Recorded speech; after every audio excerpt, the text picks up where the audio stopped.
Gautami पाटीलचे show बंद करण्यासाठी ठाकरेंची शिवसेना आक्रमक झाली आहे। उद्धव ठाकरेंच्या शिवसैनिकांचा सिंहगड पोलीस स्टेशन समोर ठिय्या आंदोलन करण्यात आलं। पुण्यामध्ये गौतमी पाटीलच्या गाडीच्या चालकानं अपघात केला। अपघातामध्ये ऑटो रिक्षा चालक जखमी झाला। रुग्णालयामध्ये त्याच्यावरती उपचार सुरू आहेत। गौतमी पाटीलला सिंहगड पोलिसांनी 30 तारखेला चौकशीसाठी बोलावलं असताना शो करत महाराष्ट्रामध्ये ती फिरत असल्यामुळे उद्धव ठाकरे यांचे शिवसैनिक आक्रमक झालेले आहेत।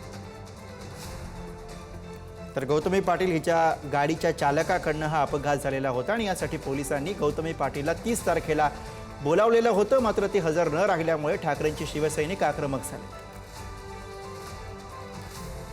जो आज मरणाशी झुंज देतोय त्याच्या जीवाची काहीच व्हॅल्यू नाहीये का प्रशासनावर दुसरा कुठला राजकीय दबाव आहे का दुसरा कोणता व्यक्तिगत दबाव आहे ते प्रशासनाने सांगावं किंवा आम्ही तुम्हाला न्याय द्यायला आम्ही पात्र नाही आहोत असं सांगावं। कारण गौतमी पाटील मॅडमची जी काही पब्लिक फिगर आहे, त्यांनी जे काही व्यक्तिमत्व आहे त्यांचं समाजात त्या खातीर आम्हाला वाटलं होतं त्यांनी सहानुभूती दाखवण्यासाठी ते आमच्यापर्यंत येतील, पण त्यांनी अशा कोणत्याही प्रकारची प्रतिक्रिया दिलेली नाहीये आम्हाला।